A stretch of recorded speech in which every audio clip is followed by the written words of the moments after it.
I wanted to hop on today for something a little different, but something really exciting, both for me, but hopefully also for you. So, as many of you know, everything I do is about supporting people just like you. People who really care deeply about their community's mental health and well-being, but often feel frustrated, burnt out, and who are really unsure how to turn their passion into real lasting impact that's supported by funding and actually works at a local level. Now, as many of you might know, I've been there myself. I know what it looks like to look around and think and feel frustrated that things just aren't working like they should be, and thinking that things could be better for mental health and well-being, and they should be better. So what I wanted to do today is to take a moment to share with you the moment that I realised I had to step up and make a difference. The moment that I realised that waiting for outside solutions to come and fix the mental health crisis in our local area just wasn't working, and that we as a community held the power to create something better. So, my passion for mental health started with my own battle against depression. I pretty much learned firsthand how challenging that it is to ask for help when you know you need support. So, the first time I asked for support, I really put on a mask. The second time I went to the doctor, I very much downplayed it and tried to act like everything was okay, as I tend to do. The third time, I don't know if I really asked at all. And in fact, it actually took me 4 tries to finally open up to the doctor and let them see the real me and what I was going through. Now, for anyone who knows me, I am not shy of speaking up, but that really concerned me, because if it was that hard for me to speak up, someone who's confident and good at talking, how many others are actually suffering in silence and unable to break through that process of, first of all, being brave enough to admit you're struggling, and then actually going and getting help and being able to speak up and really talk about your truth. Now, not long after that, my son started struggling at the age of 11 with anxiety, depression, suicidal thoughts. And as a mum, that really broke my heart. Now, as a deputy principal at a school, I knew how to advocate for support, but the closest counsellor was 2 hours away. And that wasn't 2 hours in total, that was 2 hours each way. And that was the moment I very much stopped waiting and I started to really question the system. I started to think, why don't we have local solutions? Why do people have to fight so very hard to get the help that they need? And why are we still relying on generic one size fits all solutions? But the real light bulb for me came on in my in my role as a deputy principal.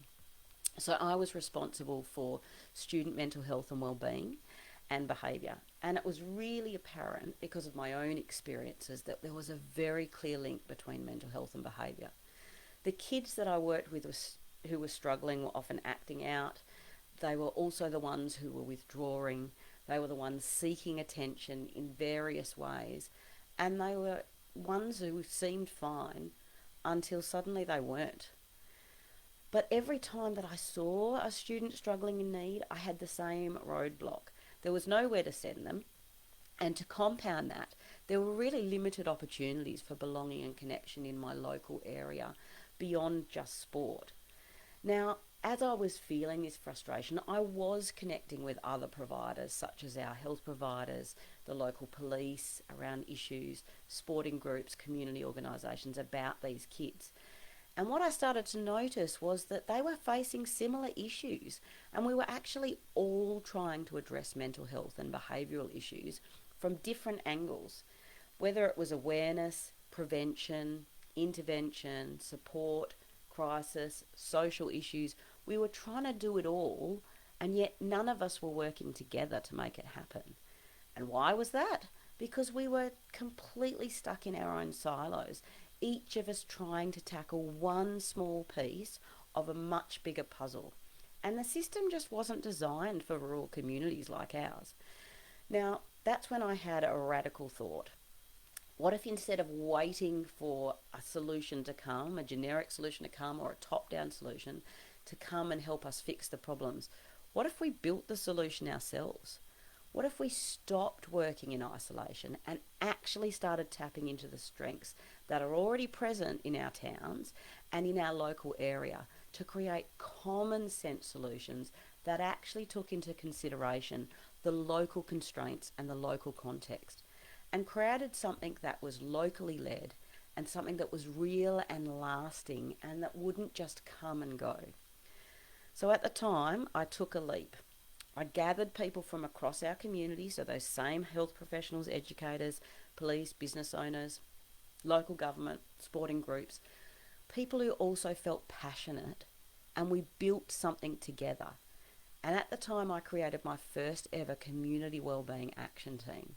And this was designed not just to address gaps, but to rethink the way mental health and connection were supported within our local town. And from that very small idea, big things grew. Because we didn't just improve belonging and connection for youth, we didn't just create more local support, we actually built a community approach and a community wellbeing plan that changed the way our entire town looked upon mental health and wellbeing. And in that process, we secured over $750,000 worth of funding for a town of just 2,000 people to improve mental health and wellbeing outcomes locally.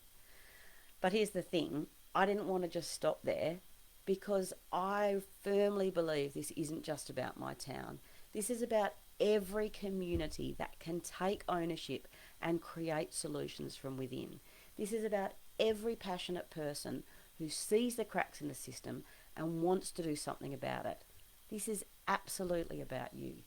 So if you're frustrated by solutions that don't work, if you're tired of waiting for someone else to step up, if you know deep down that you were meant to make a difference, I want you to know that you can.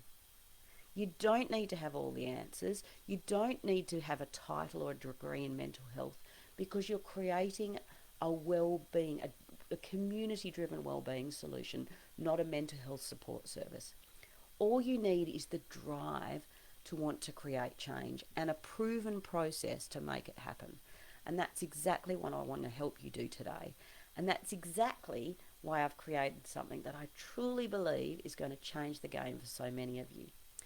So, with that, I'm very excited to announce that the doors are officially open to the Community Wellbeing Changemakers membership, and they're open for founding members. This is a space I've created just for people like you, people who want to stop waiting for someone else to fix things and instead want to learn how to build practical, community-led solutions that actually work. And this is for you whether you're just starting out and you really don't have any idea whether you could even be a change maker, or you already perhaps a leader in this space, or perhaps you're already part of a team or an organisation and you just want to create more impact and get better access to greater funding. Now, this isn't another training where you're going to feel overwhelmed by information and left kind of wondering what to do next. This is a real movement for change and a community of support. Yes, you'll get access to step-by-step support to make it happen and a roadmap to create a community-driven solution, but we're also going to have real conversations, real opportunities for problem solving, and real opportunity to be part of a movement of people who believe there's a better way to do this work. Now, as a founding member, you're not only going to get access to tools and frameworks and trainings that I've spent years developing and refining, but you're also going to help shape what this membership looks like from the ground up. I'll just take a breath there. I do sometimes talk very fast. Because you're going to be the first person. You're going to be the first ones to help build this from the ground up. And you're going to be part of a foundation of something that I know has the potential to make a huge difference in rural communities across Australia and beyond. Now, if this is something that sparked something in you, and if you're thinking, this is exactly what I've been waiting for, then I'd really love for you to join us. All you have to do is to pop the word interested into the comments or DM me the word interested, and I'll send you all the details after this. No pressure at all. This is just a chance for you to get a little bit more information and to see if this is something that you're interested in. Honestly, I believe that the future of mental health and well-being in our communities doesn't lie in waiting for more services or funding to magically just appear. It lies in people like you and me, people who care enough to do something differently and who want to make a difference and want to work together and make solutions happen from the ground up. I'd love to support you on this journey. So if your heart is telling you it's time and I want to learn more, DM or comment interested and I'll be in touch straight after this video. Thank you so much for being here and for caring enough to want to just even know more about this space and about making a difference in mental health and well-being. And I just want to leave you with the thought that I always say, but which really means a lot to me, and that is together we can stop watching the mental health statistics and we can start changing them. Until next time, I'll talk to you soon.